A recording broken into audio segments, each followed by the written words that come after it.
Assalamualaikum warahmatullahi wabarakatuh.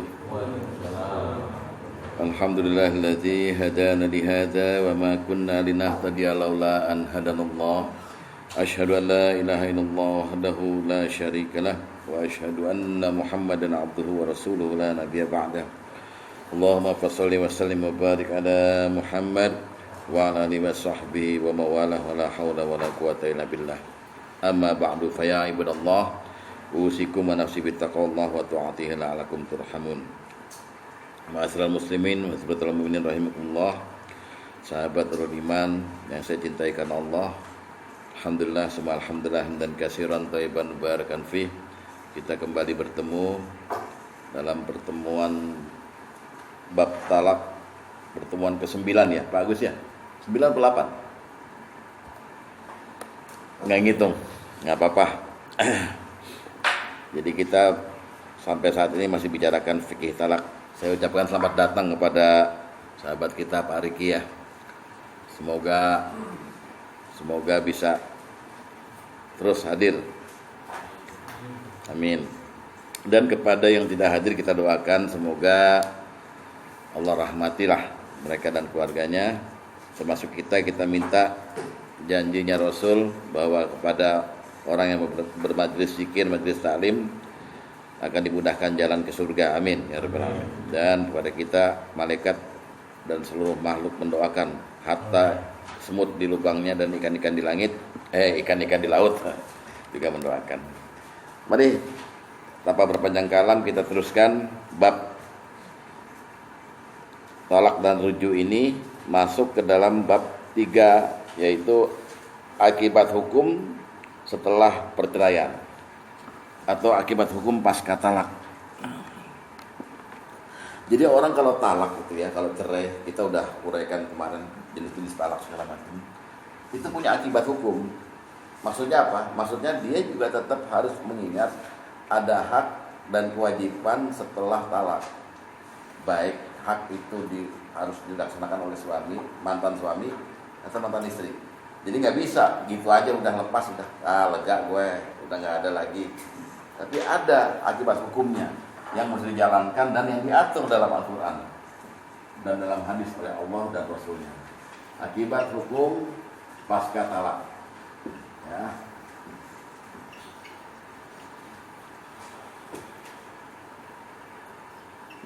Pasca talak.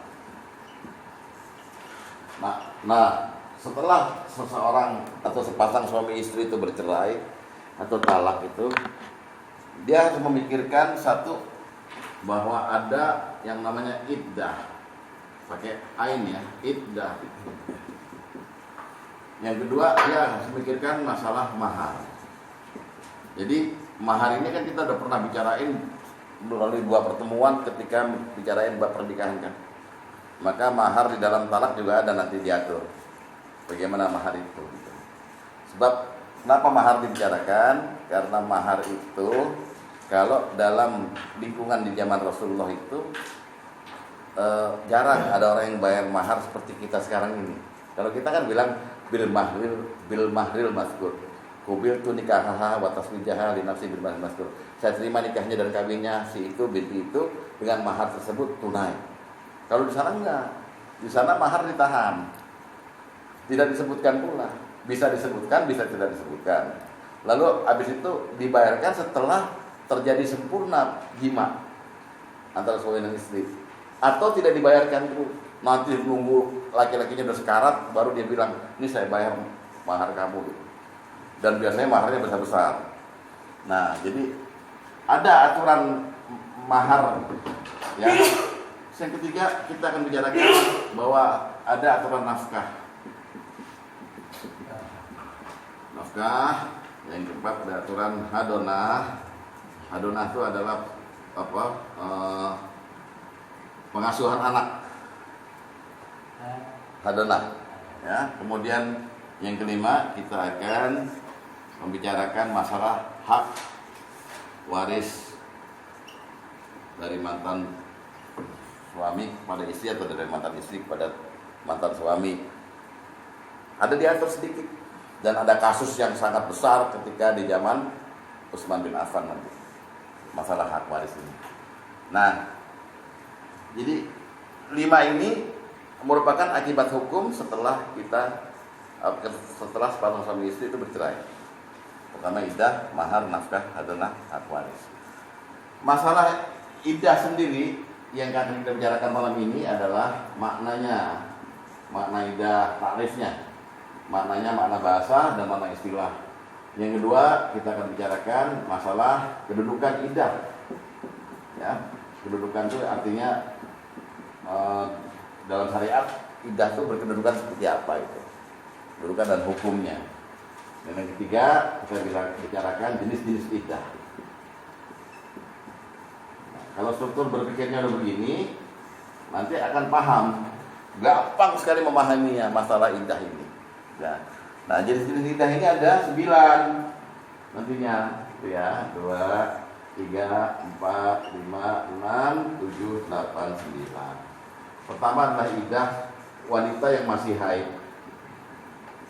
Diatur di Quran itu. Ya, kedua iddah wanita yang menopause. Menopause yang sudah tidak haid lagi. Tiga, iddah wanita yang tidak atau belum haid. Jadi istri tapi belum haid, atau memang dia orang yang tidak haid. Ya. Keempat, iddah wanita yang hamil. Kelima, iddah wanita yang ditinggal mati. Jadi dia cerainya cerai mati, punya iddah juga kan. Kemudian iddah wanita yang belum dijima. Kemudian iddah wanita yang khulu. Apa khulu? Pada kita khulu apa? Lupa. Khulu itu gugat cerai. Wanita gugat cerai. Ya. Terus iddah wanita yang mustahadah. Mustahadah itu artinya wanita ini sepanjang tahun mens tapi terus-terusan nggak pernah berhenti. Jadi darah penyakit juga, mens juga gitu. Ada iddahnya sendiri. Mustahadah ya. Mustahadah. Terakhir iddahnya wanita budak.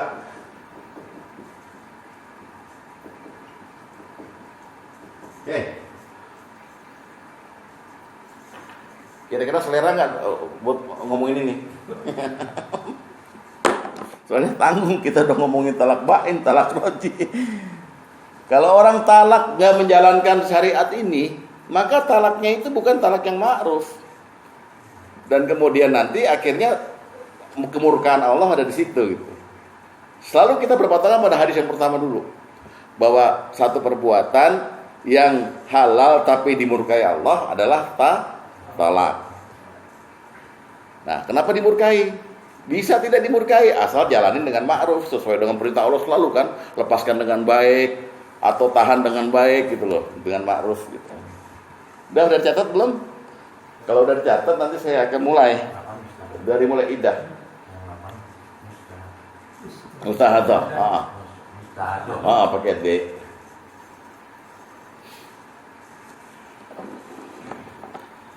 Kita masuk ke dalam makna iddah atau takrif iddah.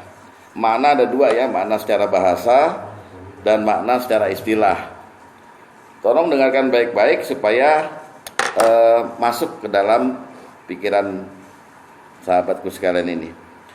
Makna bahasa dari iddah, ya, al-iddah, iddah itu berasal dari kata ya ma'khudatun minal ad, dari kata-kata al-ad atau wal ihsa, dari kata-kata ihsa yang bermakna, ini makna bahasa ya, ai mahtuhsihil mar'atu wa ta'udduhu min ayyami wal iqra, adalah berasal dari kata-kata ad dan ihsa yang artinya apa-apa yang dihitung oleh seorang wanita dari masa haidnya.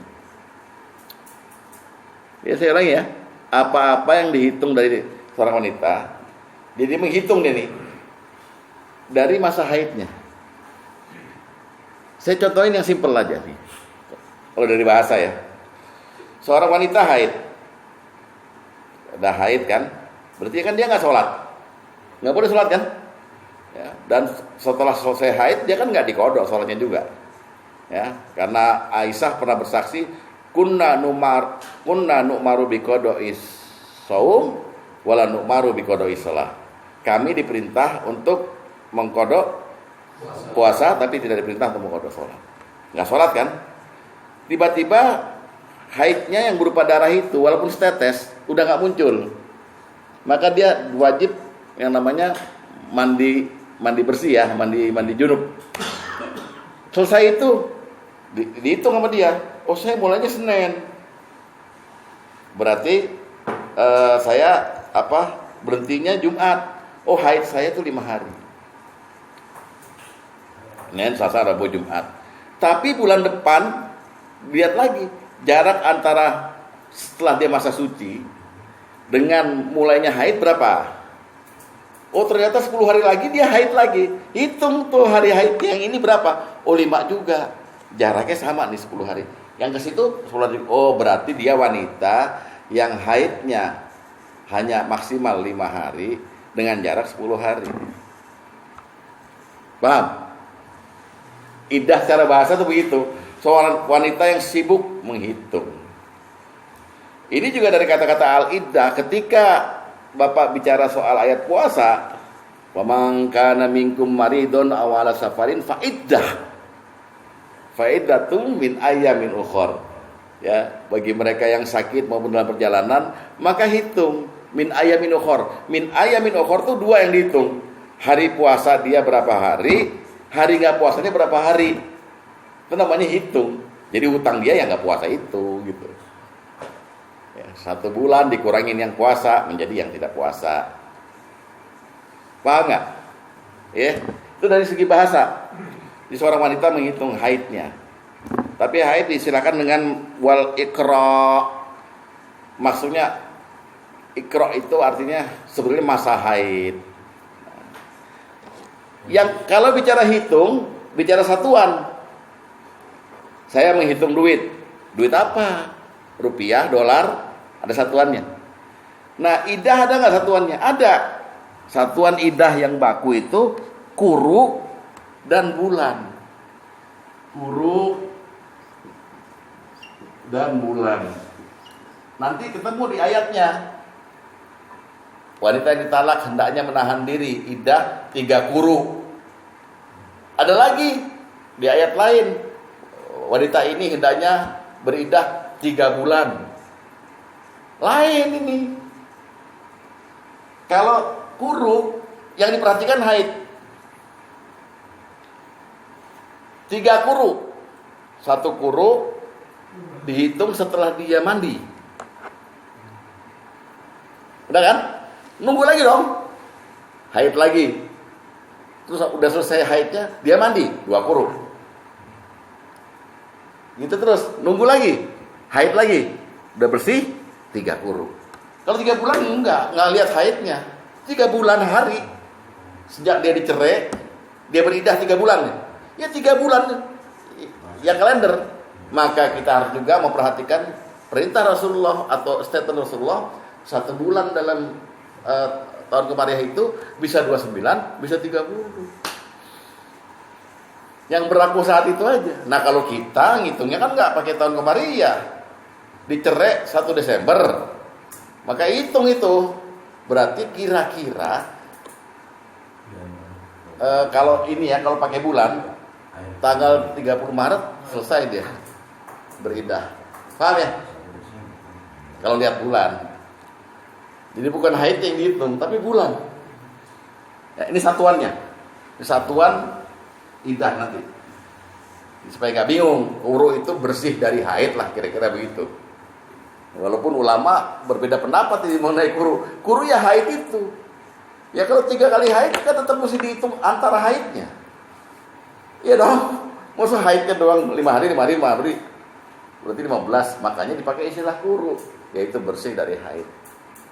Itu pengertian dari segi bahasa. Wanita yang menghitung hari haidnya, kira-kira begitu idah tuh. Ayo, ada yang bertanya? Iya, tadi masalah haid itu 5 hari haid kan? 10 hari lagi kan dia bersih tuh. Iya. 5 hari lagi Haid. Yang dihitung 5 hari itu. Enggak, semuanya sampai bersih ketiga. Bersih. Kalau perintahnya 3 kuru. 3 kuru. Yang maksudnya itu kalau 3 kuru jadi Iya. 5 hari haid, 10 hari enggak, terus haid lagi. Iya. Nah, 2 kan baru terus 10 hari kan bersih. Haid lagi. Selesai mandi, yang ketiga itu baru disebut 3 kuru. 3 kuru. Paham ya? Nah, setiap wanita beda-beda. Oleh sebab itu terjadi ikhtilaf kepada 4 mazhab ini. Tapi saya nggak uraikan di sini ya. Yang paling tinggi adalah mazhab Hambali, 60 hari. Pokoknya udah deh, mau dia berapa kali haid, pokoknya 3 kuru itu 60 hari. Ada yang 39 hari, mazhab Hanafi. Imam Syafi'i agak lentur. Udahlah, ada yang haidnya jarang-jarang juga, ada yang gini 40 hari aja deh, mengalami 3 kuru. Kalau mau cari selamat, ya 3 kuru kita hitung aja, bawa 1. Gini soalnya, ada yang orang haidnya tuh sampai 15 hari loh. Kalau terjadi pada pernikahan muda macam Dede ini gitu ya, itu nggak sabar biasanya. Pernikahan lo bukan perceraian ya, iya kan? Mau udah bersih belum? Nelpon dari kantor, belum. Aduh, gue nggak pulang deh. Karena yang dicari bersihnya itu. Walaupun kata Bang Aman yang baru mandi itu demak katanya gitu kan ya. Dulu pernah ngomong soalnya. Paham ya? Ini segi bahasa.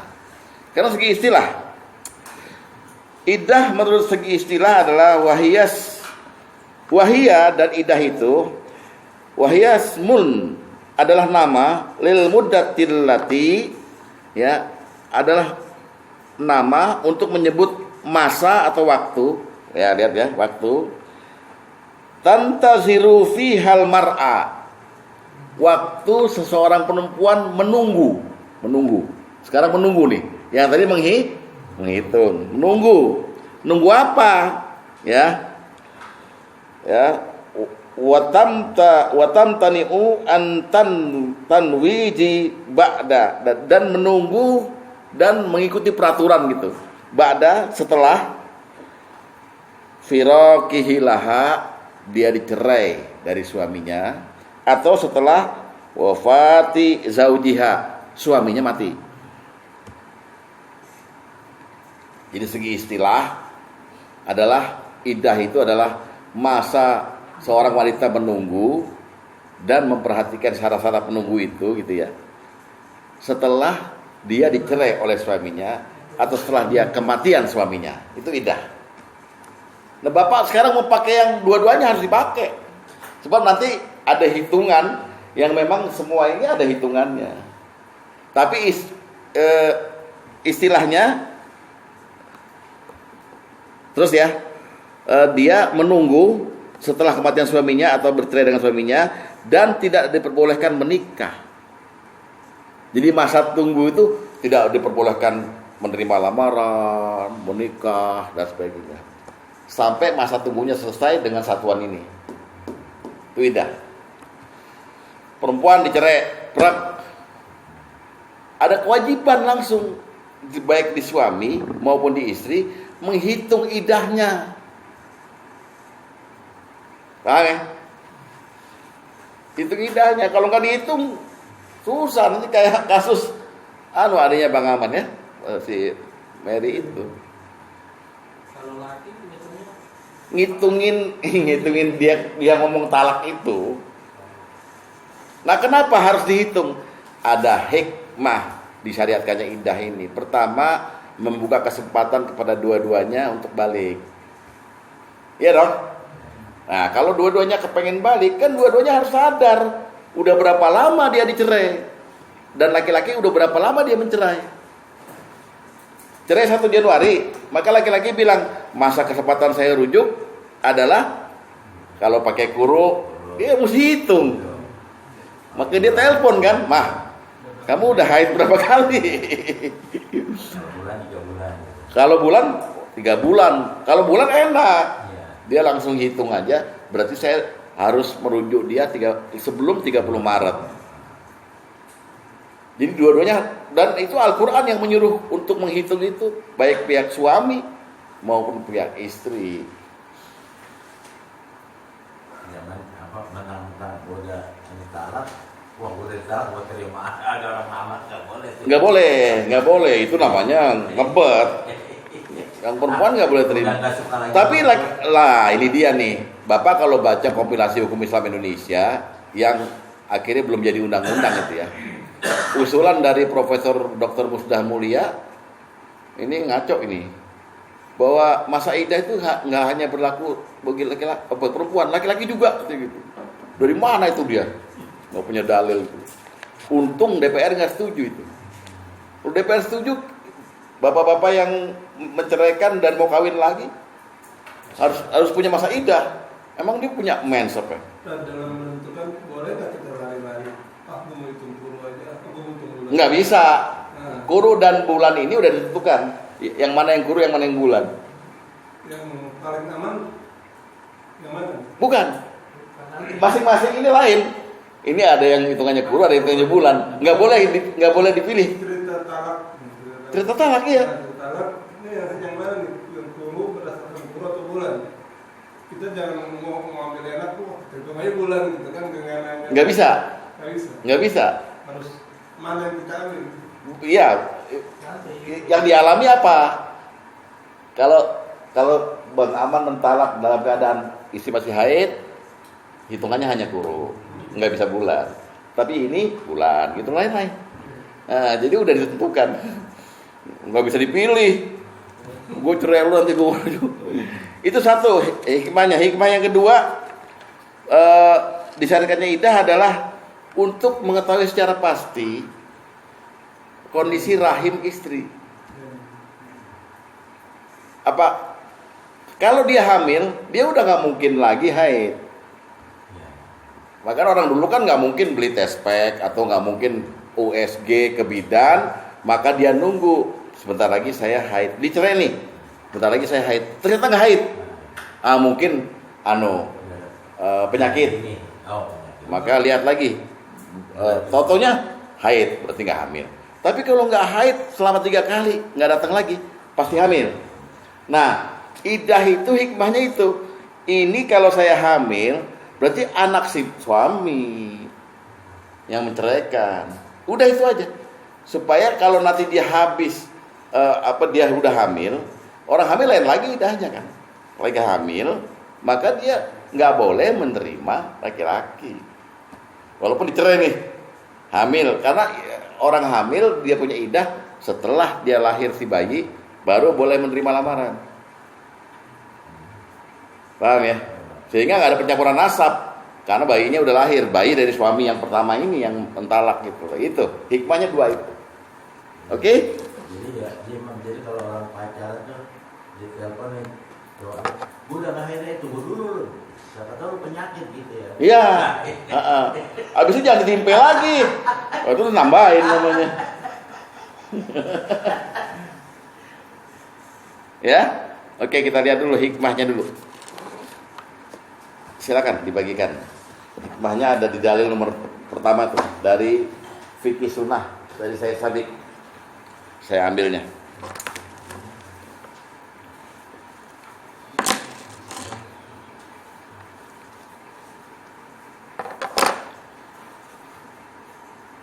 Tapi ini bukan buat dipraktekin ya Pak ya. Kan Bapak nggak mau talak kan kemarin bilangnya kan.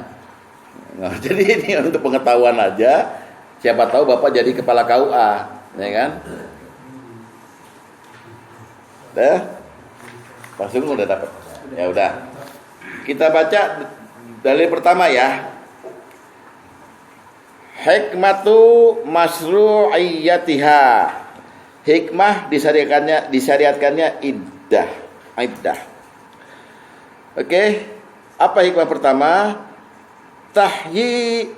Tahyiyatu fursatil lizaujaini li'adatil hayati zaujiyati in ra'aya annal khaira fi dzalik. Memberi kesempatan kepada suami istri yang bercerai untuk kembali membina rumah tangga selama hal itu baik dalam pandangan mereka. Tapi ingat, itu tetap sebetulnya wilayah suami. Rujuk itu hak suami, sebagaimana dia punya hak talak. Istri ketika mau dirujuk itu nggak perlu dimintain persetujuannya. Nggak perlu. Oh, saya mau rujuk kamu selama masa idah loh ya. Dia harus mau dirujuk. Oleh sebab itu, tapi tetap ulama Syekh Sabiq mengatakan memberi kesempatan kepada sepasang suami istri ini. Kalau dalam pandangan mereka baik, maka silahkan rujuk. Yang kedua, ma'rifatu bara'atir rahimi, mengetahui secara pasti kondisi rahim perempuan, hatta la takhtalito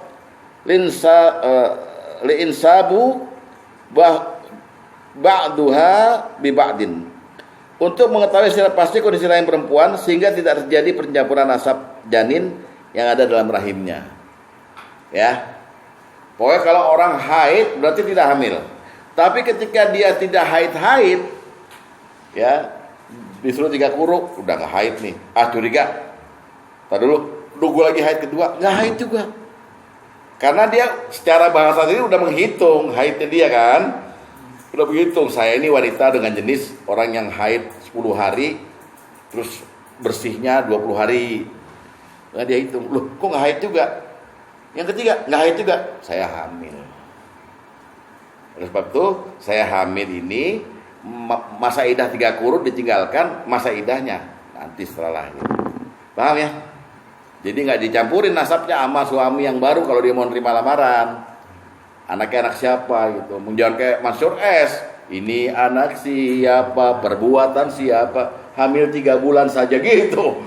Langsung, ya kan? Ya Bang Aman gitu ya teksnya ya, betul. Ini karena orang karaoke nih jadi tahu kan. Oke, udah ya. Makna sudah, hikmah sudah. Sekarang kedudukan. Kedudukan idah ada 2. 1, dia merupakan hak seorang wanita. Laki-laki punya hak apa? Hak talak dan hak rujuk. Wanita juga punya hak, namanya hak iddah. Jadi ini hak wanita, bukan hak pria. Ya. Hadis nomor 7, lihat.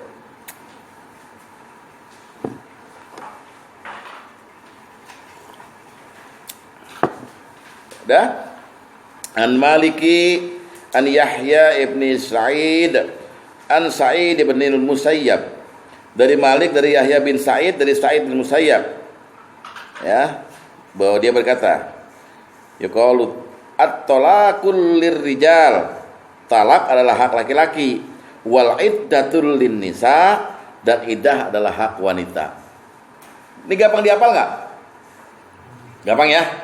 Sama kalau bapak antar disuruh ceramah di orang sunat, orang khitan, bilang al-khitanu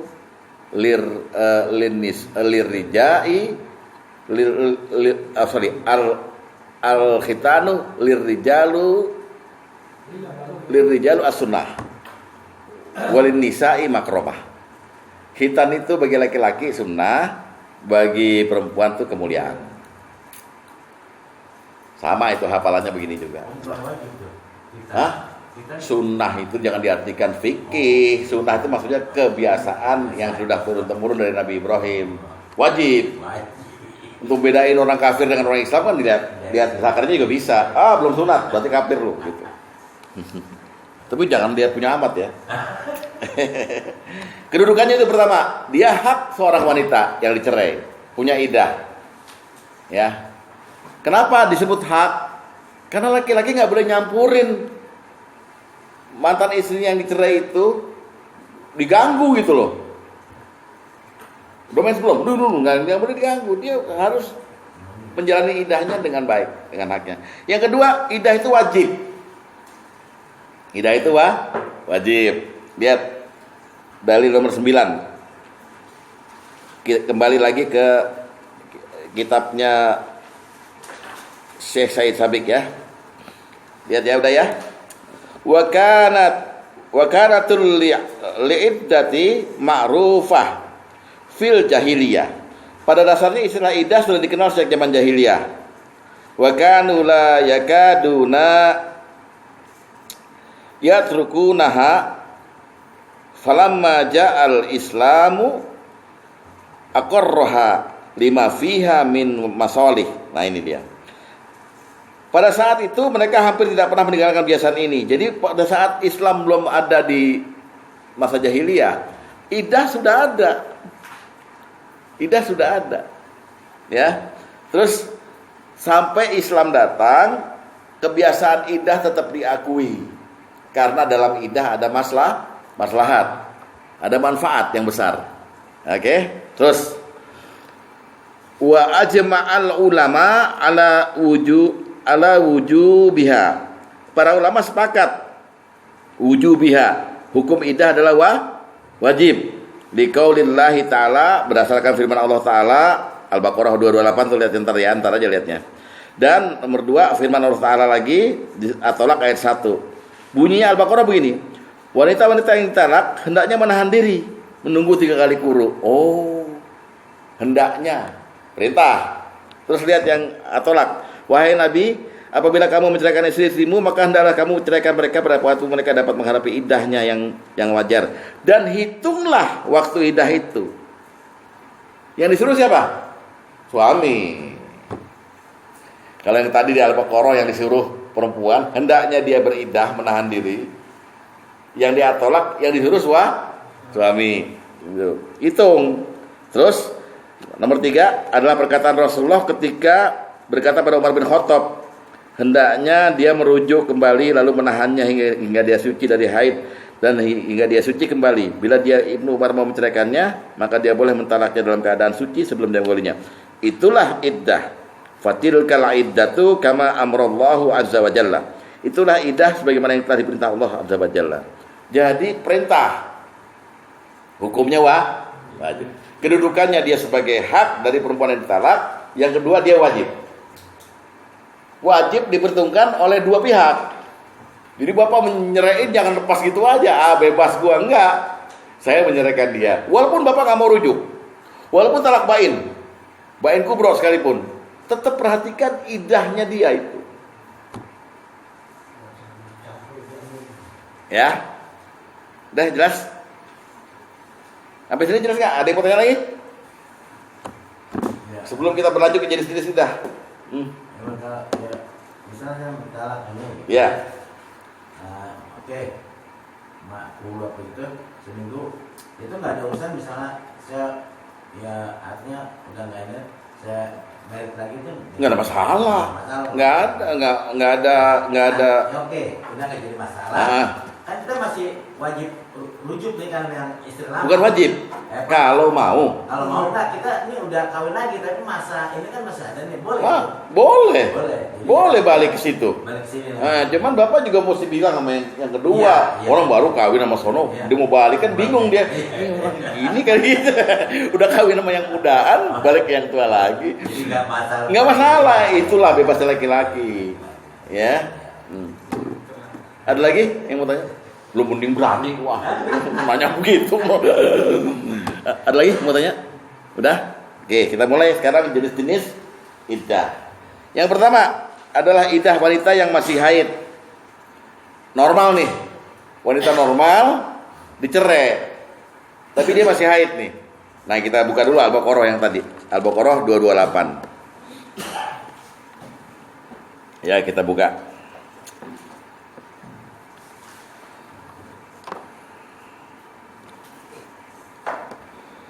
Oke, a'udzubillahi minasyaitonirrajim.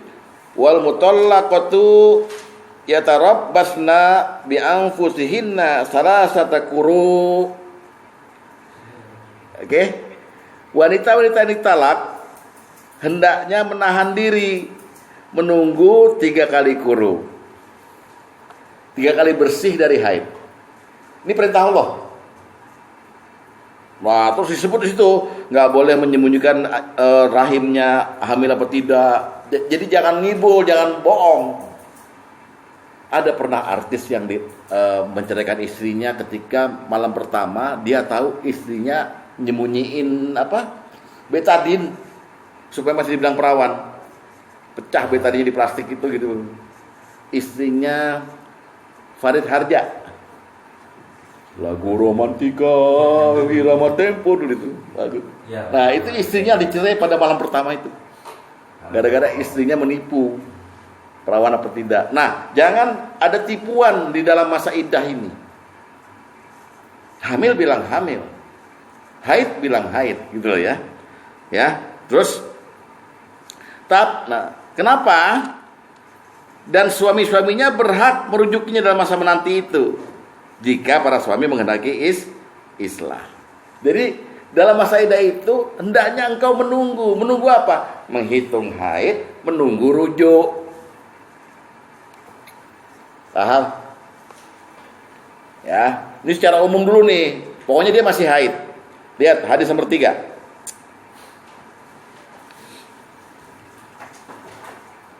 Dari Malik, dari Hisyam bin Urwah, an Maliki an Hisyami ibni Urwah, an abihi dari ayahnya, annahu qal. Dia berkata, kana ar-rajulu iza tallaqa imra'atahu summar taja'aha qabla an tanqadiya iddatuha. Artinya apa? Seorang laki-laki mentalak istrinya, dia berhak rujuk lagi kepadanya sebelum masa iddahnya habis. Bil makna atau mahfum mukhalafahnya, seorang perempuan ya wajib menunggu. Jangan matanya jelalatan cari cowok, masa iddah belum habis. Cowok nggak apa-apa kawin lagi. Ya, karena dia hanya berhak merujuk, bukan kewajiban. Jadi bapak tadi salah ngomong, bukan wajib rujuk. Hak merujuk ada kalau mau balik jika mereka menghendaki islah atau perbaikan. Paham ya? Kalau cewek jangan jelalatan belum masa itunya habis ya. Tapi biasanya wanita atau istri yang dicerai itu dikatakan jangan jelalatan. Kalaupun dia jelalatan, dia bercermin pada suaminya. Baru 2 hari nyerain gue, udah kawin lagi ya, dia jelalatan. Gitu ya. Pak Agus ada yang gak setuju? Kok kayaknya lagi mikir apa? Kembali juga dalam maknanya itu kan, dalam istilah kan, itu kan apa? Ya, seorang perempuan menunggu sesuai dengan peraturan. Iya. Dan tidak boleh menikah selama masa itu. Ya nggak boleh menikah kan? Ya, dah ya. Nah. Kan sebab-sebab perceraian barangkali ada satu keributan misalnya kan, sehingga dalam perceraian itu ada kata-kata kasar dari suami. Kemudian itu masih diingat sama istrinya tuh. Dia menolak untuk merujuk. Boleh nggak dia menolak? Nggak boleh. Ada rasa sakit, masih sakit. Sebetulnya di ayat ini disebut memang istri juga punya hak seimbang, ya, dengan cara yang ma'ruf gitu. Tapi suami mempunyai satu tingkat haknya itu. Jadi suami punya hak veto untuk menentukan dia rujuk dan tidak boleh ditolak. Makanya rujuk ada beberapa cara kan kemarin, baik dengan ucapan maupun dengan mengajak persetubuhan atau jima. Itu udah dianggap rujuk oleh Rasulullah. Jadi nggak bisa. Seandainya wanita punya hak menolak rujuk, maka dia harus ditingkatkan juga punya hak talak. Kalau gitu sekalian, paham? Dia nggak boleh. Dia dikatakan dalam ayat ini tadi 228, dia punya tingkatan lebih rendah, satu tingkat dibanding laki-laki dalam hal masa iddah ini gitu. Dan laki-laki yang mau merujuk dalam masa iddah itu laki-laki gentle, paham ya? Nggak sembarangan.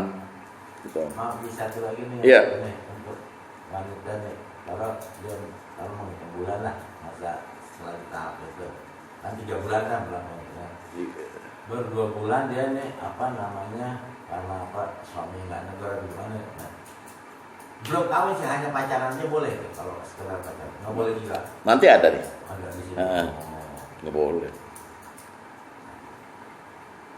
Karena kita juga punya dalil kias dengan idahnya yang ditinggal mati. Idah ditinggal mati itu peraturannya lebih ketat.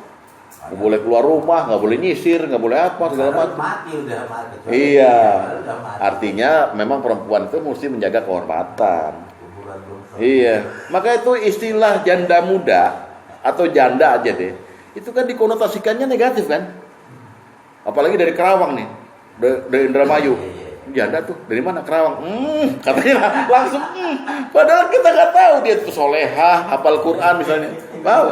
Bekas berapa orang? Makanya sulit kan kita jadinya gitu. Itu karena itu Pak Sugeng. Apa? Nah, khusus untuk roji, untuk tolak roja'i, maksud dari iddah itu untuk beri kesempatan rujuk bagi suami, tapi juga sekaligus memberikan kesempatan kepada istri menikah sama orang lain setelah masa iddahnya selesai. Coba lihat Al-Baqarah yang sama di ayat 230. Tadi kan 228. Ya. Lihat ya. Wa iza talaqtumun nisaa fabalagna ajalahunna, ya kan? Ajalahunna. Fa amsikuhunna bima'ruf aw sarrihuhunna bima'ruf. Wala tumsikuhunna diraral la ta'tadu. Apabila kamu mencerai istrimu, lalu mereka mendekati akhir iddahnya, rujuki dengan cara ma'ruf. Atau lepas saja dengan ma'ruf juga. Jangan kamu merujuk mereka untuk beri kemudaratan. Karena dengan demikian kamu menganiaya mereka. Ini maksudnya apa nih? Gini. Jadi ayat ini memberi kesempatan kepada suami kan untuk rujuk ya. Iya dong? Tapi juga suami yang mau rujuk itu jangan dengan niat gua rujuk dia supaya kalau idahnya habis dia nggak bisa kawin sama si X. Jangan, nggak boleh. Makanya disebut di sini, jangan kamu merujuk mereka untuk memudaratkan mereka. Ya kan? Jadi rujuk pura-pura menghalangi istri menikah lagi. Talak apapun kan boleh nikah lagi istri. Ya kan? Ya. Silakan nikah lagi asal masa idahmu udah selesai. Ini udah diakhiri masa idahnya, misalnya mandinya ini besok nih. Tanggal 30 Maret besok gitu ya, mandinya. 29-nya dirujuk lagi. Jadi nunggu lagi dia. Iya. Rujuk lagi berarti dia nggak bisa. Tadinya niatnya istri ini udah habis masa idah, dia mau kawin. Ya enggak kok brengsek. Loh, ini yang beri kesempatan siapa? Allah kan. Allah beri kesempatan. Boleh rujuk silakan, boleh ceraikan silakan, tapi ma'ruf caranya. Oleh sebab itu, jangan kamu merujuk mereka untuk memudaratkan mereka. Nah, pertanyaannya pada ini kan 230 habis masa idahnya, ya. Nah, ini si cowok nih 29-nya rujuk ya, Ji. Nah, rujuk, pengertian rujuk di sini mesti dijima atau enggak? Misalkan kan ya, kan bisa. Kan lagi haid. Kalau kuru kan lagi haid. Iya. Iya, lagi haid. Makanya ngomong. Pakai omongan, saya rujuk kamu ya. Bo, harus nurut. Akhirnya si istri bilang, "Ya, bukan besok mau dilamar." Nah, itu mudarat namanya. Suami punya strategi seperti itu. Di sini sih nggak ada yang begitu, kecuali Bang Aman. Kemudian jalan pikirannya. Strategi seperti itu karena kebaca gitu, udah rencana lagi. Lah iya, ini ngapain dicerai kalau gitu, kalau harus dirujuk begitu. Rujuk pura-pura itu kan munafik. Munafik. Akhirnya kerugian bukan hanya pada istri yang dicerai, yang dirujuk lagi, pada calonnya yang baru. Loh kenapa? Loh, si suami bilang gini, itu hak saya dong, saya udah cerai, saya mau rujuk lagi gitu. Gitu. Ya. Kalau Ustaz ini balik lagi ke Al-Baqarah 228 itu yang tadi pertanyaan mengambil. Jadi proposisinya apa tuh? Apanya? Keseimbangan hak perempuannya itu. Ya keseimbangannya ini, dia harus dapat haknya semuanya, itu maksudnya. Allah mau bicara kepada para laki-laki, silahkan ceraikan, gitu. Laki-laki memang punya hak talak, punya hak rujuk. Istri pun punya hak iddah, ya kan? Dan punya hak habis cerai ini semua. Iya, bukan soal itu, bukan. Suami mau rujuk dia. Dia nggak boleh, nggak bisa. Tapi kan dibilang sama Allah di sini, para suami punya satu tingkatan kelebihan daripada istrinya. Itu tadi, dia punya hak veto. bukan argumen untuk Bukan- menolak rujuk. Bukan argumen untuk menolak rujuk. Karena di hadis lain siapa yang mau rujuk istrinya nggak boleh menolak. Tapi kalau saya namanya udah sakit hati, sakitnya di sini nih. Enak aja mau merujuk kok. Itu makanya hubungkan dengan ayat pemaaf. Huzil afwa wa'mur bil urfi. Jadilah pemaaf. Kan udah dari awal saya bilang cerai ini jangan dipraktekin. Sulit nanti peraturannya kan? Sulit. Udah. Itu buat khusus talak roji'i. Sekarang khusus juga talak bain sugro ya, roji'i juga bain sugro. Lihat ayat 232-nya. Kalau nggak ada pemahamannya sulit.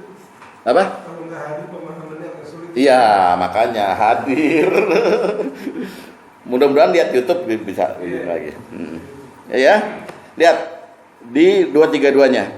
Wa iza talaqtumun nisa fabalagna ajalahunna fala ta'duluhunna an yankihna azwajahunna. Ya, iza taradau bainahum bil ma'ruf. Ya kan? Lihat. Apabila kamu mentalak istrimu lalu habis masa idahnya. Sekarang nih ayat buat walinya. Buat walinya perempuan nih. Jangan kamu menghalangi mereka kawin lagi. Baik mereka kawin lagi dengan suaminya yang lama merujuk atau kawin lagi dengan orang lain, silakan, jangan. Jadi jangan dicampuri itu. Pakai. Paham ya? Apabila telah terdapat kerelaan di antara mereka dengan cara yang ma'ruf. Ya, jadi ini khusus bain sugro. Bain sugro itu kan artinya bapak harus nikah ulang. Masa idah udah habis. Ya. Tiba-tiba mau balik lagi. Balik lagi. Kalau rujuk kan di masa idah. Balik lagi. Maka kan mesti mahar baru, lamar baru, nikah baru. Maka diterangkan aturannya. Jangan kamu halangi mereka untuk menikah lagi dengan bakal suaminya. Entah itu suaminya yang balik lagi ataupun dia mau nikah lagi dengan orang lain. Jangan dihalangi. Iya kan ada orang tua yang begitu kan. Udah renduk nggak kapok kamu kawin. Nggak bisa gitu. Nggak bisa bilang, gue masih nafsu ya. Ah itu di keluarga Pak Sugeng doang gitu. Nah turunnya ayat ini 231 sampai 232 itu karena ada di zaman Nabi seseorang punya adik perempuan dinikahi sama orang lain terus dicerai. Waktu masa idah nggak dirujuk. Tiba-tiba dua-duanya saling rindu, saling kangen. Lalu si kakaknya ini sebagai walinya bilang, lu mau rujuk sama adik gue? Nggak bisa. Dulu gue muliain lu. Apa dikatain goblok lagi? Goblok. Dulu gue muliain lu. Gue nikahin lu sama adik gue. Sekarang lu cerain, lu mau balik lagi. Nggak bisa. Turun ayat ini 232. Lalu dia dengar ayat ini, dia balik lagi ke orang itu sini, dipanggil sini. Udah, sekarang saya udah dengar ayat ini, saya muliakan kamu, saya nikahkan kamu lagi dengan adik saya. Jadi bapak aja sebagai wali yang adil seperti itu. Jangan pakai unsur perasaan. Harus pakai dalil untuk menentukan boleh tidak bolehnya gitu loh. Coba lihat hadis nomor ke 10. Dari Hasan dari Maqil bin Yasar bahwa pada masa Rasulullah SAW Maqil ini mewalikan saudarinya dengan seorang laki-laki dari kaum muslimin.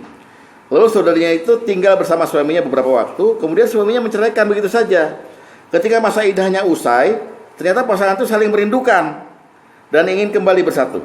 Kemudian dia meminangnya kembali, ya, laki-laki itu bersama orang-orang yang meminang. Maksudnya dia diantar, kita mau ngelamar lagi diantar nih, mau Pak Sugeng, mau Pak Derajat segala itu. Maka Maqil berkata kepadanya, wahai orang bodoh, wahai orang pandir, aku telah memuliakanmu dengannya dan aku telah menikahkannya denganmu.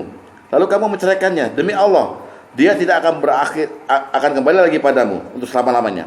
Kesempatanmu sudah berakhir. Maka Allah tabaraka wa ta'ala menurunkan ayat yang tadi 232. Ketika Maqil mendengar ayat ini, dia berkata, aku mendengar dan patuh. Sam'an li rabbiya wa ta'atan. aku mendengar dan patuh kepada Robku. Summa da'ahu, dan lalu dia memanggilnya dan berkata,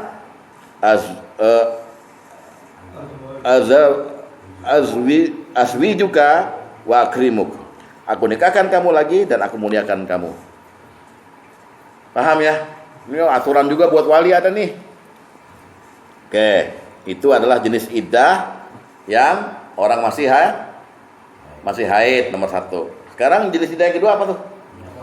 Orang wanita menopause. Yang ketiga, ya misalnya bapak nikahin anak yang belum haid, boleh kan? Kalau di Indonesia kan nggak boleh di bawah umur. Kalau dalam Islam boleh, silakan gitu. Atau iddah wanita hamil. Jadi nomor 2, 3 dan 4, lihat surat At-Tolak ayat 4. Surat 65 ayat 4, lihat.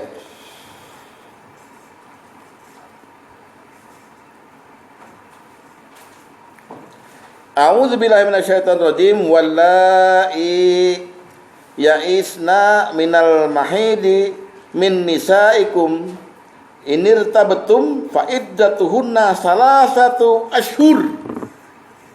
Perempuan yang tidak haid lagi menopause di antara istri-istri kamu, jika kamu ragu-ragu udah haid lagi, ya kan?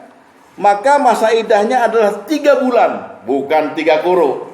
3 bulan. Karena udah nggak haid. Begitu pula perempuan-perempuan yang tidak haid, maksudnya yang belum haid. Atau nih perempuan ditakdirkan Allah nggak pernah haid nih, dikawin, dicerai, tapi dia nggak pernah haid, nggak ada keluar apa-apa. Atau orang perawan yang belum haid, dia dicerai, maka 3 bulan juga.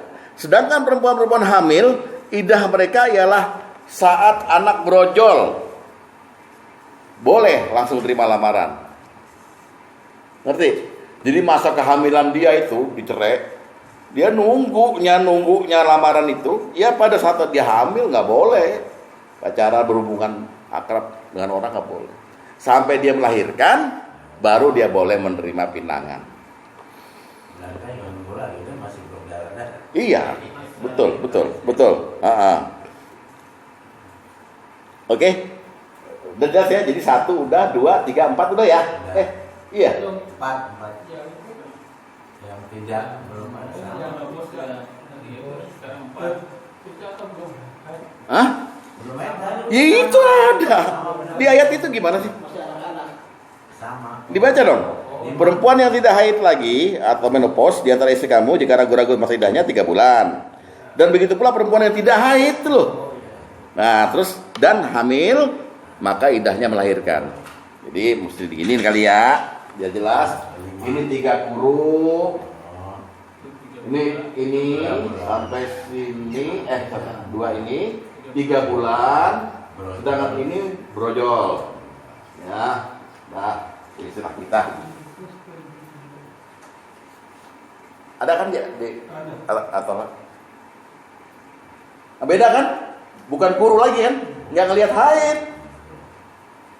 tapi ngelihat bulan. Siapa yang suruh hitung? Laki-laki yang suruh hitung. Kalah di sini tadi. Apa tuh? Kalah sama laki-laki ya. Karena keuntungan bagi laki-laki artinya masa menunggunya sampai 3 bulan. Ya. Tapi perempuan kan mestinya nggak dihitung tuh. Gua nggak head, nggak dikhawatirkan adanya rahim. Mestinya. Tapi berani nggak Bang Aman ngomong sama Allah, protes? Allah, kenapa sih gitu? 3 bulan ya? Memang prioritas di lebih tinggi laki-laki ini. Iya, makanya. Apa sini ada yang muskil nggak? Ada yang aneh? Ada yang mau ditanyakan? 1, 2, 3, 4 terjawab ya. Nomor 1, yang masih haid itu baik talak roji, talak bain, pokoknya 3 kuru. Dan hitungnya agak jelimet karena setiap wanita lain-lain, Pak. Termasuk yang per bulan ya, Pak. Hamil per bulan gitu. Terus? Dihitungnya 1 bulan atau sampai nifas? Bulan. Dicerai dia. Iya, dicerai lagi hamil. tiba-tiba Dicerai apa enggak? Enggak. Ya enggak. Ini kan urusan cerai. Gimana sih? Ini urusan cerai nih. bisa juga Pak, dia lagi hamil, ya terjadi musibah gitu, kandungannya ya meninggal dalam kandungan. Itu kan Brojol. Selesai idahnya. Selesai. Dicerai tapi kan, Iya, bukan dicerai. hamil biasa. Hamil biasa, ngapain bapak orang hamil terus bapak bilang, kamu idah kamu sampai bilang, oh saya nggak dicerai kok. Rusak lagi kan? Iya dong. Bener nggak? Ini kan urusan idah ini urusan akibat hukum pasca perceraian. Kalau itu kita video. Kepikiran ini jadinya. Ini masalah talak, Pak. Bapak ngebayangin Afi ya kemarin Afi habis keguguran, dikeluarkan anaknya yang mati di dalam kandungan. Terus Bapak hitung masa idah kamu, loh emang saya cerai, Pak. Kalau cerai posisi hamil, Posisi hamil. kita cerai nih posisi hamil. Setelah melahirkan kita bisa rujuk lagi nggak, Sar? Bisa. Bisa ya? Iya, bisa. Hitungan perempuan kan udah 30 udah hitungan buruh kan? 30 Enggak. Karena yang hamil. Dalam ayat at-tolak, idahnya seorang perempuan hamil yang dicerai setelah melahirkan. Nah, jadi Bapak jangan ngebayangin dia dicerainya mungkin pas hamil 1 bulan gitu, hamil 2 bulan. Bayangin yang baik-baik aja, hamil 9 bulan cerainya. Jadi masa tunggunya untuk dinikahin lagi sama suaminya cuman pas brojol bentar gitu. Paham? Kurang aja lu gua lagi. Lu jangan mencerai jemaah di sinetron. Ada gitu. Jadi bagi laki-laki hamil untuk dia brojol kita bisa nikah lagi sama yang istri kita ya kan yang hamil itu kan? Bisa nikah lagi.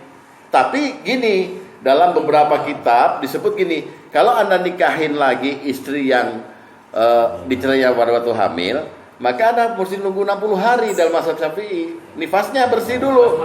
Main buat lagi. Iya, 60 loh.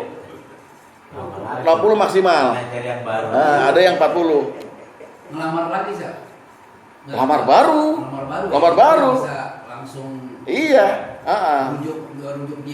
rujuk secara Nggak bisa loh, enak kan. Daripada nunggu 3 bulan yang baru lagi. Ini bicara mampu nggak mampu dah. Baru-baru melulu. Udah paham ya? Ambil disuruh lain. Nah, gimana kalau seorang wanita menopause? Ya, dia belum menopause. Ya, yang pertama nomor pertama masih haid nih, dicerai. Kan 3 guru kan? Tiba-tiba waktu haid kedua berhenti. Ternyata dia pas saat menopause. Gimana kasusnya nih? 3 bulan.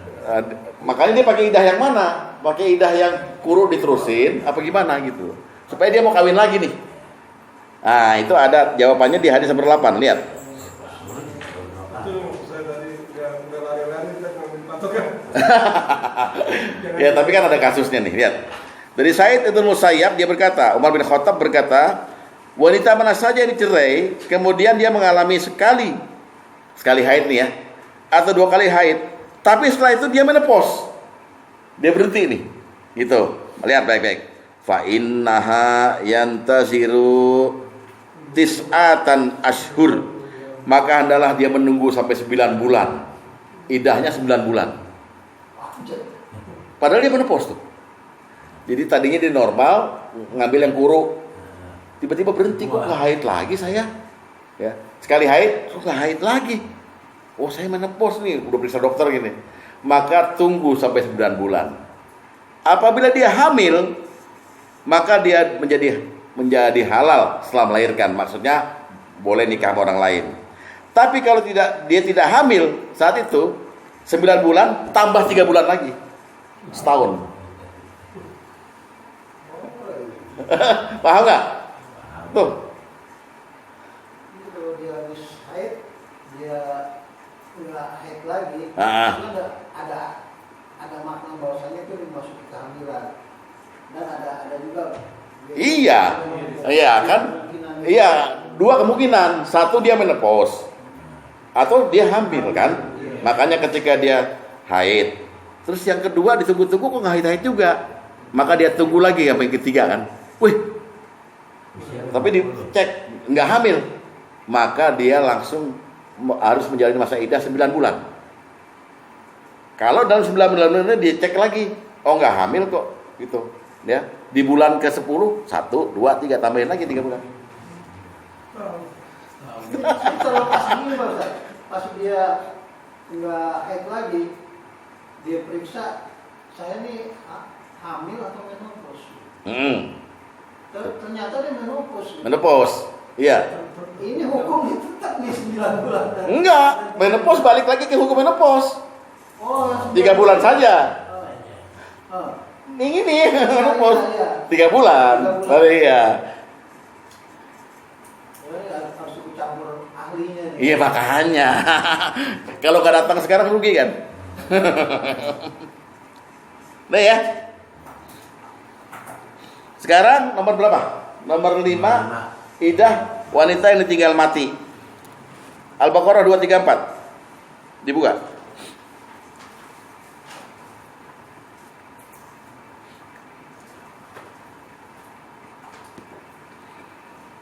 Wallazina yutawaffawna minkum wa yazaruna arfajan yatarabbasna bi anfusihinna arba'ata ashhur wa ashra. Dan orang-orang yang mati di antara kamu serta meninggalkan istri, hendaknya mereka istri-istri itu menunggu 4 bulan 10 hari. Iddahnya 4 bulan 10 hari. Jadi Bapak kalau ada ketemu janda cakep yang ditinggal mati, hitungin dari tanggal matinya. Dari tanggal matinya sekarang idahnya, bukan tanggal haid, bukan bulan, gitu ya. Tanggal mati 4 bulan 10 hari. Garis miring. Hah? Garis miring kalau udah kuburan kering. Wah.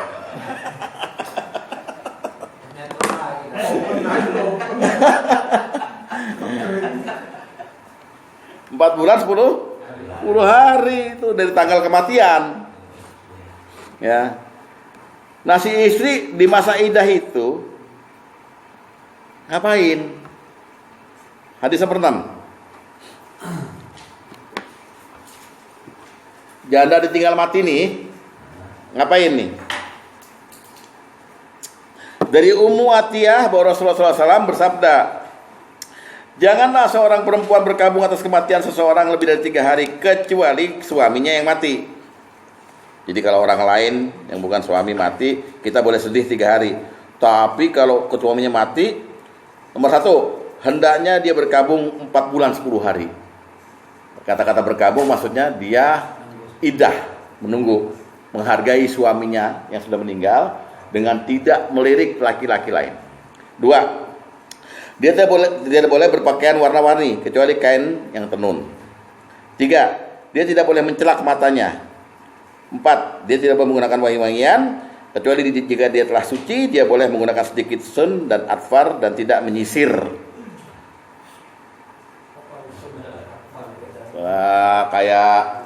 Kayak sekarang itu kayak aromaterapi. Apa ya? Dari herbal-herbalan yang dibakar gitu loh. Kayak dupa gitu. Nah silakan. Ini sekarang maksudnya kalau zaman modern jangan make up. Iya, orang Cina masih pakai ini, nggak nyisir 4 bulan. Orang Cina bener totok ya. Istrinya tuh nggak nyisir 4 bulan, nggak boleh keramas.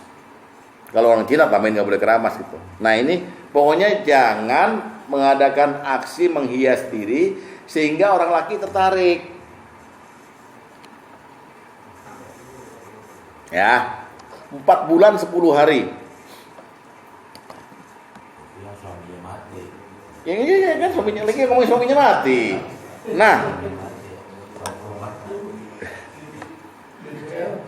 Nah, bagi bapak-bapak yang naksir ada aturannya.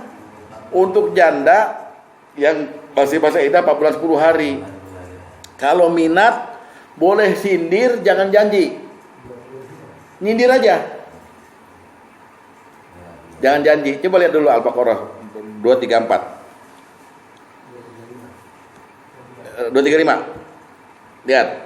Wala junaha 'alaikum fi ma aradtum bihi min khidbatin nisa.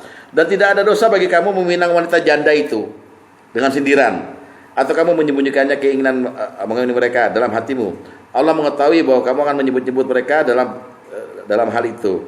Ya, misalnya Pak Sugeng ngelayat, ya, cantik ini jandanya, lakinya udah kenal Pak Sugengnya, misalnya Pak siapalah gitu. Istrinya Bapak deketin, udah yang sabar, ya. Kalau ada apa-apa hubungi saya, udah beres-beres. Wah, itu masih mending boleh. Tapi jangan bilang nanti habis kamu masa iddah selesai, saya lamar ya. Itu namanya janji nikah. Boleh. Paham ya? Naksir ya naksir, jangan gitu-gitu amat gitu, apa nyablak itu nggak boleh. Lihat baik-baik lihat. Ya. Terus satu, janganlah kamu mengadakan janji kawin dengan mereka secara rahasia, kecuali sekedar mengucapkan kepada mereka perkataan yang ma'ruf. Dan janganlah kamu berazam, bertetap hati untuk berakad nikah sebelum habis iddahnya. Jangan kau diteken-teken tuh cewek gitu. Kamu kan janda, nggak punya penghasilan. Saya ini udah siap ini sama kamu gitu. Dalam masa iddah 4 bulan 10 hari jangan. Jangan janjiin apa-apa deh. Lu cengir aja, jangan lu pernah lu sama janda lu. Gitu. Paham ya? Ini aturan Allah, ini bukan aturan siapa itu? Aturan Allah. Terus ketahuilah bahwasanya Allah mengetahui apa yang ada di dalam hatimu, maka takutlah kepadanya dan ketahuilah bahwa Allah Maha Pengampun lagi Maha Penyantun.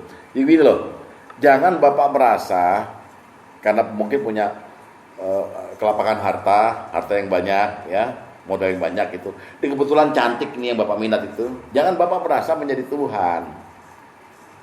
Pokoknya beres kalau kamu mau sama saya, nasibmu akan terangkat. Soalnya jatah dia almarhum ini ke kamu nggak ada apa-apanya. Saya bisa kasih 10 kali lipat. Wah, itu udah janji nikah, janji. Akhirnya menjadi seolah-olah pihak yang mengadakan rezeki pada dia gitu. Ya perempuan digituin mah tersanjung, Pak. Aduh, udah ada yang langsung mau nampung saya. Alhamdulillah, makasih ya Pak Sugeng, katanya gitu. Tapi bohong. Tapi bohong. Dia yang ngomong, Pak Sugengnya, tapi gue bohong. Gue pengen tidur sama lo doang gitu. Tapi kalau ya kebutuhan apa ya hubungi saya aja. Nah itu dia, kalau itu sindir-sindir nggak apa-apa. Nggak apa-apa, kalau ada apa-apa hubungi saya ya. Ya. Totonya dia telepon ke Pak Sugeng, bukan minta sama Pak Sugeng, Pak tolong kayaknya genteng saya rusak deh 2. Bapak mau betul-betul, dapat sialan gue betul-betul genteng. Panggil tukang. Paham ya Mas ini? Sampai Allah atur sedetail ini. Nggak boleh janda yang tinggal mati dengan dia masa iddah 40 hari yang dilarang dia untuk berhias diri, lalu Bapak minat, jangan.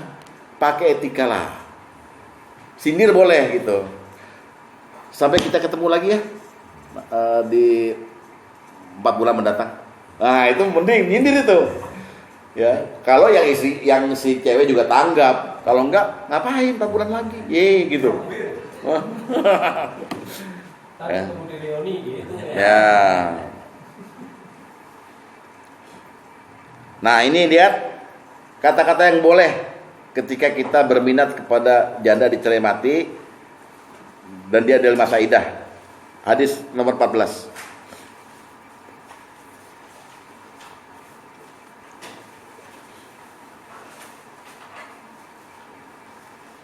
Dari Abdurrahman bin Qasim dari ayahnya bahwa dia berkata mengenai firman Allah Subhanahu wa taala, dan tidak ada dosa bagimu, yang itu tadi ya, Al-Baqarah 35, yaitu seorang laki-laki yang berkata pada seorang wanita yang masih berada pada masa iddah dari kematian suaminya. Ini perkataannya, innaki alayya lakarimah, kamu begitu mulia bagiku, aku ada perasaan cinta terhadapmu, semoga Allah menuntunmu pada kebaikan dan jalan rezeki. Lihat ya, kalau sekarang ginilah, kamu bagi saya berharga sekali, saya ada perasaan sama kamu, mudah-mudahan Allah menuntun kamu ke dalam kebaikan dan jalan rezeki. Tinggal, jangan dicipok Pak, tinggal aja. Ntar dia mikir gitu. Tapi ternyata abis Pak Sugeng ngomong gitu, datang Pak Luli juga ngomong yang sama, datang Pak Rusman juga, akhirnya dimilih-milih gitu. Nah itu boleh, atau kalimat yang sejenis yang tidak mengandung janji, cuman hanya bilang perasaan kita aja. Jadi jangan bilang cinta banget gitu. Kamu begitu bernilai bagi semua orang. Saya ada perasaan kagum lah sama kamu ini dan kasihan. Gitu boleh. Jangan saya sayang sama kamu, jenazah belum dimandiin udah bilang sayang sama bininya. Dengan catatan juga atau perjaka kalau bini lu. Akhirnya ngobrol dong. Ya. Siapa yang bisa jawab pertanyaan saya? Orang hamil dia punya iddah sampai kapan? Sampai melahirkan. Nah sekarang orang yang ditinggal mati 4 bulan 10. Sekarang kalau dua-duanya itu kondisinya di wanita lagi hamil ditinggal mati gimana? Lihat hadis nomor 2. Ada dong. Lah kan mesti kita bahas dulu, ya. Nggak apa-apa, Bapak ngantuk, saya ngomong sendiri nggak apa-apa. Ya. Dari Miswar bin Makromah radhiyallahu anhu bahwa Subai'ah al-Aslamiyah radhiyallahu anha melahirkan anak setelah kematian suaminya beberapa malam. Melahirkan anak setelah kematian suaminya. Jadi suaminya mati dulu ketika dia hamil kan? Ya kan? Terus habis itu dia melahirkan. Ya kan? Gitu. Lalu dia menemui Nabi SAW meminta izin untuk menikah. Nabi ngizinin.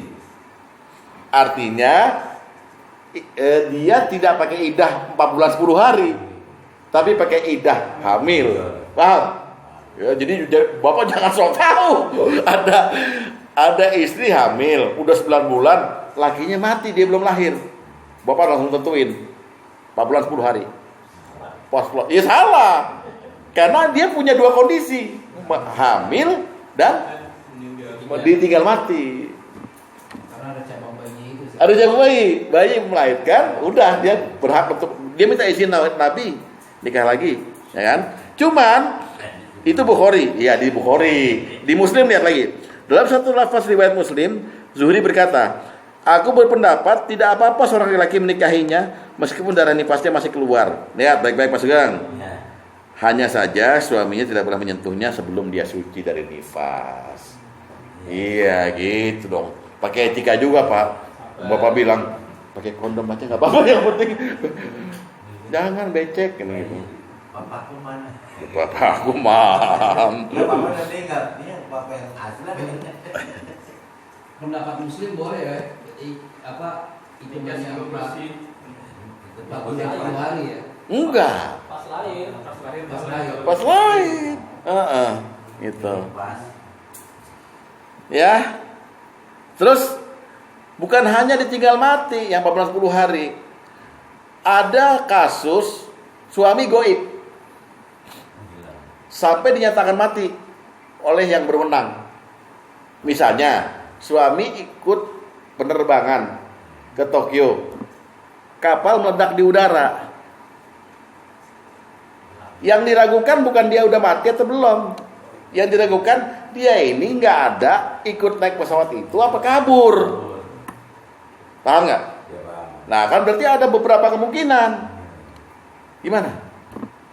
Goib, jadi suami goib. Atau dalam kitab Quratul Uyun, goib itu disebut juga suami ditelan macan. Dia pergi ke hutan berburu ditelan macan. Ada saksi satu yang ngelihat kakinya mas sepatunya itu di mulutnya macan, ngawek-ngawek. Wah berarti ditelan macan tuh, goib. Tapi beritanya baru sampai ke istrinya udah lama gitu. Gimana kasusnya? Apakah sama dengan ditinggal mati ini? Gitu. Kan dia nggak masuk mana-mana selain yang ditinggal mati. Artinya dia hilang dan boleh ditentukan kematiannya oleh yang berwenang, oleh qadhi, oleh hakim tersebut. Lihat hadis nomor 12. Lihat baik-baik hadis nomor 12 ya. Dari Yahya bin Sa'id. Ini pertanyaan Pak ini nih, Pak Karim 2 minggu lalu. Dari Yahya bin Sa'id dari Sa'id bin Musayyab bahwa Umar bin Khattab berkata, seorang wanita yang kehilangan suaminya dan tidak mengetahui keberadaannya, nggak kasih kabar juga, nggak kasih nafkah juga, ya kan? Maka hendaklah dia menunggunya selama 4 tahun.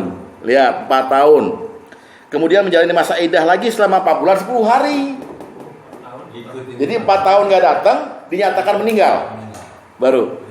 Jadi 4 tahun 4 bulan 10 hari. Jika dia menikah setelah masa iddah selesai yang itu tadi 4 bulan 10 hari, kemudian suaminya datang lagi contohnya. Ya, bentar dulu. Kemudian suaminya itu udah menggaulinya atau belum menggaulinya, maka suami pertama seandainya muncul lagi nggak berhak karena udah nikah.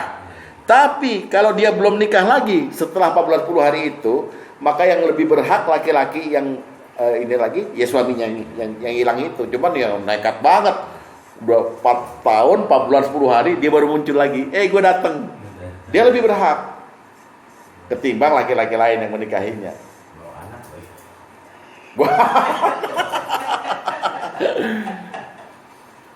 Paham Pak? Ini kasus ini. Makanya kemudian orang-orang yang kecelakaan pesawat atau kecelakaan itu kan dinyatakan meninggalnya oleh ya pemerintah kan, BNPT atau siapa gitu. Dah, ini nama korbannya. Nah, sejak itulah berlaku 4 bulan 10 hari. Tapi kalau nggak dinyatakan, nggak dicari itu jenazah, dia kan ada beberapa kemungkinan. Mungkin dia selingkuh, jadi dia nggak naik pesawat itu, dia pergi ke luar negeri. Maka harus tunggu 4 tahun. Kering loh 4 tahun ya. Mati kan di tes apa tuh DNA apa gitu. Iya. Udah ya? Hah? Masuk TKI ya yang nggak bisa lagi. TKI kenapa? TKI yang terjadi di luar negeri. Mungkin lagi gitu. 4 tahun nggak. Atau mungkin nggak bisa gitu. Dia makanya ditunggu 4 tahun. Karena menurut akal sehat juga selama jangankan 4 tahun, setahun aja masih bisa lah disamperin atau apa gitu. Sampai betul-betul nggak ada otoritas yang mengatakan bahwa dia itu ada di situ, maka dinyatakan dia hilang, goib, nggak hadir. Jadi kesalahan dia itu ditunggu 4 tahun bukannya karena dia nggak memberi nafkah selama dia hilang. Diberi kesempatan untuk datang lagi 4 tahun loh. Apa nggak enak tuh laki-laki Bang Aman? Iya kan? Di Bang Aman kalau mau main-mainin istri baru gitu, ngilang aja 4 tahun. Udah 4 tahun dihitung Bang Aman, dia 4 bulan 10 hari nih, gitu. Toto udah punya anak 7 dia sama cowok. Bodoh amat. Paham ya? Baru dipaham. Gitu. Ya. Ini mau lanjutin apa mau next week minggu depan? Dikit lagi ya. Terus yang nomor berapa sekarang? Belum dijima. Lihat surat Al-Ahzab surat 33 ayat 49.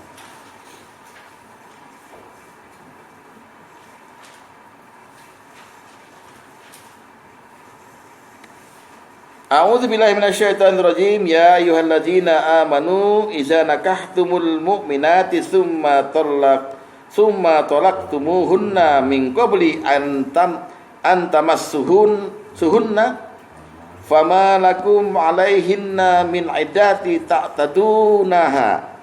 Wahai orang yang beriman, apabila kamu menikahi perempuan mukmin kemudian kamu ceraikan mereka sebelum kamu campur, tidak ada iddah mereka yang perlu kamu hitung. Belum didukhul kok. Belum didukhul. Tiba-tiba mungkin ya suami ragu atau apa gitu. Maka ketika dicerai nggak ada iddah. Ini masuk talak bain sugro. Kalau bapak meminat lagi ya bukan rujuk namanya, lamar lagi. Tapi dia nggak ada iddah. Begitu dilepas dari kita, belum kita subuhi, lepas dari kita, langsung kawin lagi boleh. Dianya. Jadi simbolannya yang tadi iddah bagi suami yang berstatus goib 4 tahun. Iddahnya istri menunggu. Istri, Goib 4 tahun. 4 tahun udah kan udah dicari-cari segala macam, nggak ada kabar juga. Maka sejak 4 tahun itu 4 tahun 4 tahun iddah lagi 4 bulan 10 hari.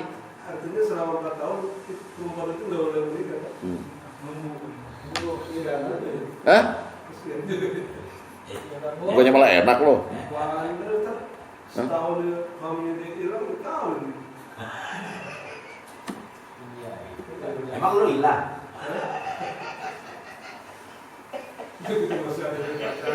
Enggak, dulu zaman Rasul tuh banyak orang hilang, orang gaib, dan dia nggak terdaftar sebagai perang, nggak kemana-mana, terus ngilang, dicari-cari lama gitu. Nggak ngomong, nggak pamit gitu.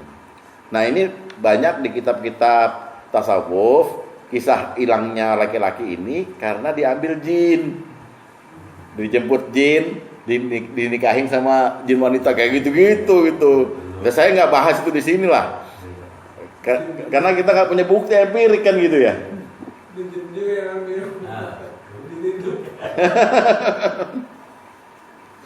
Tapi ada kasus orang gaib tuh ada, terutama di desa-desa ya, yang desanya dekat hutan, ditelan ular, ditelan macan, jatuh dari jurang di air terjun, terus langsung balik ke air terjun, dicari-cari kemana-mana nggak ada gitu.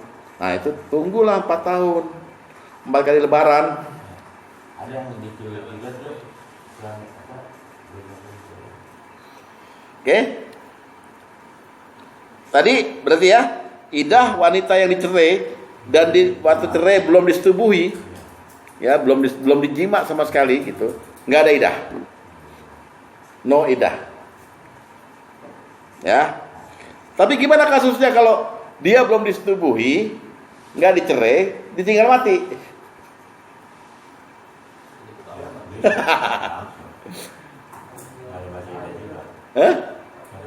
Lihat baik-baik hadisnya dong. Hadis nomor 11.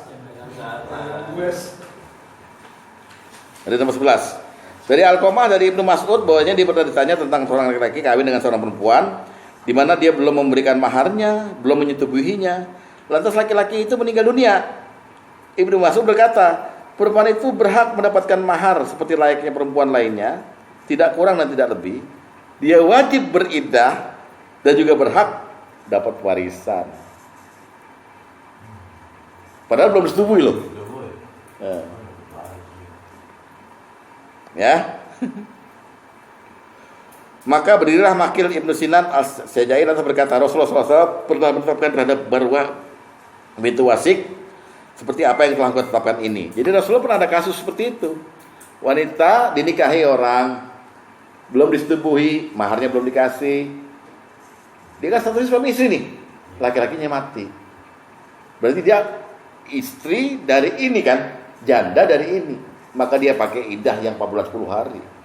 Padahal belum disetubuhin. Tapi dia berhak dapat mahar, maharnya terhutang, dan berhak dapat warisan. Iya dong. Jadi dia beriddah itu dapat untung juga gitu loh, paham nggak? Tapi harus ngaku nih wanitanya. Ngaku apa? Kalau masih perawan atau belum dijima gitu. Loh, udah dijima pun itu juga kan dapat mahar dan dapat. Iya, yang diomongin idahnya ini sekarang.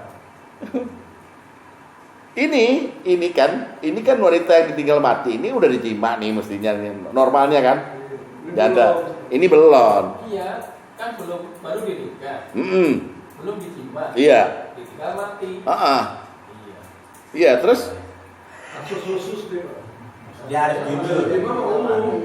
jadi cerai mati beda sama cerai hidup. Jadi dia dapat warisan.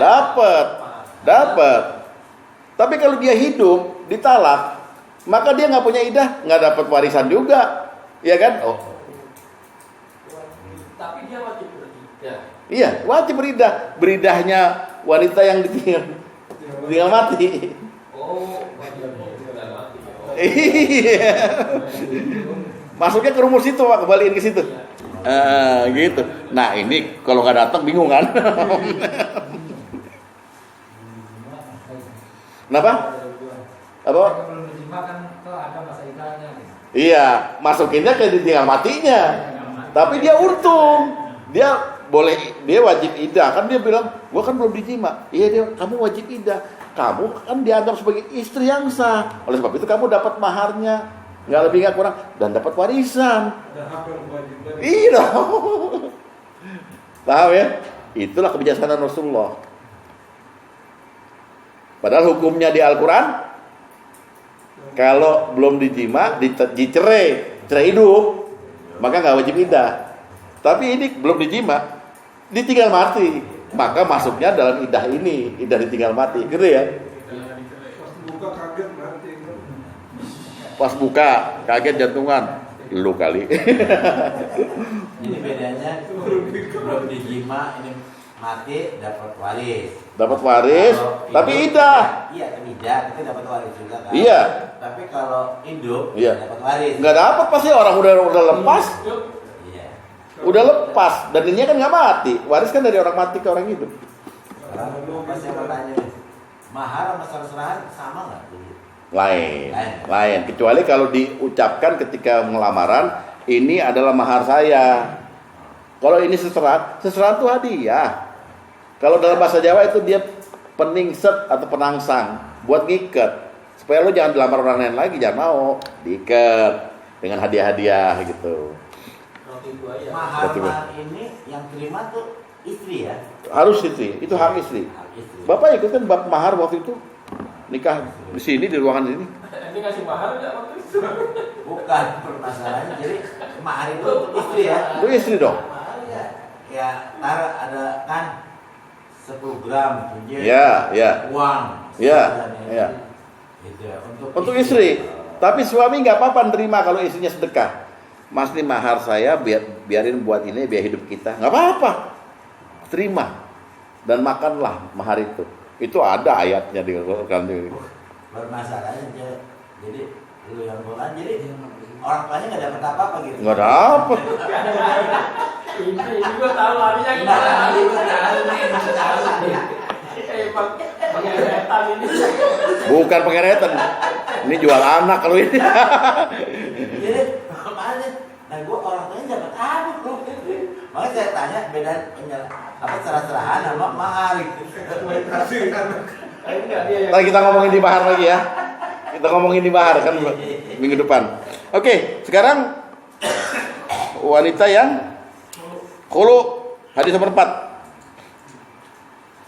Kalau perempuan menggugat cerai kepada suami, dia punya iddah hanya 1 kali haid atau 1 quru. Lihat. Dari Ibnu Abbas, istri Sabi bin Qais meminta cerai. Ya ingat ya, istri Sabi bin Qais meminta cerai, artinya khulu ya. Artinya bukan dicerai loh, meminta cerai. Lalu faja'alan Nabi sallallahu alaihi wasallam iddataha haidatan. Lalu Nabi menjadikan dia punya masa iddah hanya 1 kali haid, 1 quru. Begitu dia bersih, maka dia silahkan nikah lagi. Dan memang orang khulu itu rasanya tidak mungkin dirujuk. Oh dia minta cerai. Dia minta cerai. Ya. Jadi iddahnya hanya 1 quru. Artinya hak dia itu bukan hak memberi kesempatan pada suami untuk rujuk, tapi hak iddahnya hak melihat rahimnya aja sebetulnya. Ya, udah haid, udah. Oke? Terus wanita mustahadah. Dihitungnya dari ketuk palu. Hakim. Iya, dari ya kan hulu itu kan ke hakim ya. Hulu tuh ke hakim. Terus nah, hakim bilang, "Ya, baru haid." Kalau dia diketuk lagi haid misalnya, berarti talaknya batal. Kan itu kan kemarin talak sunnah, talak bid'ah. Talak bid'ah itu talak yang dijatuhkan oleh seorang laki-laki atau oleh hakim pada waktu dia haid, nggak boleh. Ya, pada waktu suci. Dah. Terus wanita mustahadzah adalah wanita yang membingungkan darah haidnya. Artinya sepanjang tahun hidupnya, sepanjang hari terus itu dia berdarah terus. Berdarah terus. Pernah ada salah seorang istri Nabi namanya Ummu Habibah. Ummu Habibah mengalami mustahadzah. Ya Rasul, aku ini sebetulnya udah gak haid, tapi kok keluar terus. Itu namanya darah yang namanya istihadzah, darah penyakit. Sebab itu kamu ambil kain, taruh madu, tempelkan, lalu kamu wudhu dan kamu sholatlah. Karena dia bisa membedakan antara darah haid dengan darah istihadzah. Tapi keluar terus Pak, sepanjang hari terus gitu. Ya, kalau sekarang harus diobati, ya minum Feminax atau apalah. segala macam lah, ya, obatnya banyak. Nah itu dia punya iddahnya 1 tahun. Seandainya orang mustahazoh dicerai, maka dia 1 tahun nunggu dulu, baru boleh nikah lagi. Hadis nomor ke-13. Dari Malik, dari Ibnu Syihab, dari Sa'ad bin Musayyab, dia berkata, iddahnya wanita mustahadhah adalah 1 tahun. Oke. Keputusan Rasulullah sebetulnya. 1 tahun, itu kan namanya wanita berdarah-darah. Iya. Kalau masih berdarah dulu. Nah itulah hadis ini muncul. 1 tahun itu kesempatan dia berobat. Maksimal 1 tahun, paham nggak? Sampai dia bisa jadi wanita normal gitu loh. Tapi kan Rasulullah nggak ngomong begitu. Kita lah yang, dan kesepakatan ulama lah. Oh ini berarti dia harus berobat. Karena darah yang seperti itu mengganggu sekali dalam jima.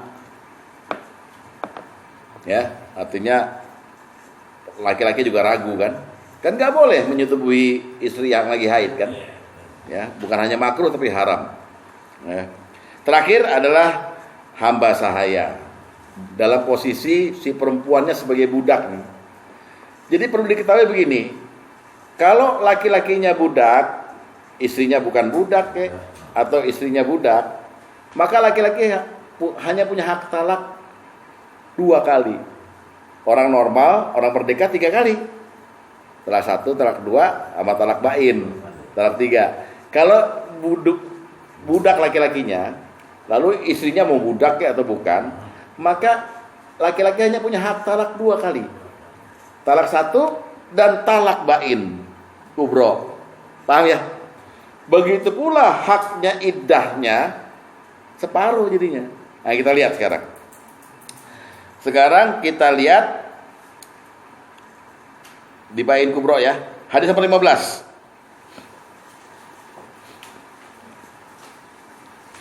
Telah menceritakan padaku dari Malik dari Nafi bahwa Abdullah bin Umar berkata, jika seorang budak menceraikan istrinya sebanyak 2 kali, maka istrinya menjadi haram baginya. Maksudnya itulah yang kedua itu talak bain kubro ya, hingga dia dinikahi oleh orang lain, laki-laki lain, baik istrinya itu budak wanita atau wanita merdeka.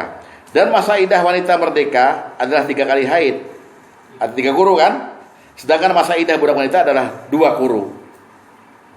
Jadi budak wanita kalau dicerai ya, itu dia bukan 3 kuru, 2 kuru. Ini catat baik-baik nih, 2 kuru ya. Nah, sekarang kasusnya budak wanita yang ditinggal mati. Kalau bukan budak berapa? 3. Wis. 4 bulan? 10 hari. Lihat hadis nomor 5. Katakan padaku Yahya dari Malik, dia berkata, telah sampai kepadanya bahwa Sa'id ibnu Musayyab dan Sulaiman bin Yasar berkata, masa iddah budak wanita yang ditinggal mati suaminya ialah 2 bulan tambah 5 hari, separuhnya. Ini pahami ya, gimana mau ngomong waris nih nanti bulan November, kalau ini nggak dihafal, hafalin deh. 3 kurut, 3 bulan, 4 bulan 10 hari, 2 bulan 5 hari ya, hafalin banget nih. Atau minggu depan kita tes ya. Saya kasih soal ya. Nah terakhir ada budak namanya ini nih, Ummul Walad. Siapa yang masih ngerti apa itu budak Ummul Walad? Wanita yang budak wanita yang ditasari, disetubuhi oleh majikannya, halal, lalu melahirkan. Kalau dia melahirkan, maka statusnya merdeka, bukan budak lagi. Jadi dia disetubuhi oleh majikannya. Nah, gimana kalau dia dicerai nih misalnya? Lihat, kalau ditinggal mati. Dari Malik, hadis nomor 16. Dari Malik, dari Yahya bin Sa'id, dari Al-Qasim bin Muhammad, dia berkata, ya, apa katanya apa? Berkata, iddahnya Ummul Walad jika ditinggal mati oleh majikannya ialah 1 kali haid, Dan jika dia tidak haid lagi, maka iddahnya ialah 3 bulan. Jadi ngikutin yang ini sama. Wah, mesti hafalin itu. Oke. Jadi minggu depan yang saya tanya Pak Dede dulu lah. Coba sebutkan jenis-jenis iddah. Ada 9. Iddah masih haid, ya kan? Iddah menopause, iddah tidak haid lagi, iddahnya hamil, terus iddahnya orang tinggal mati, iddahnya belum disetubuhi, terus iddahnya khulu, terus iddahnya apa? Mustahadzah, dan iddahnya budak. Wah, apa Ustaz? Hah? Ya demikian, semoga ada manfaatnya dan mohon maaf atas segala kesalahan kata. Kita di sini kan selalu mengedepankan pembicaraan yang santai ya. Jangan ada yang tersinggung. Usikum wa nafsi taqallah. Wassalamualaikum warahmatullahi wabarakatuh.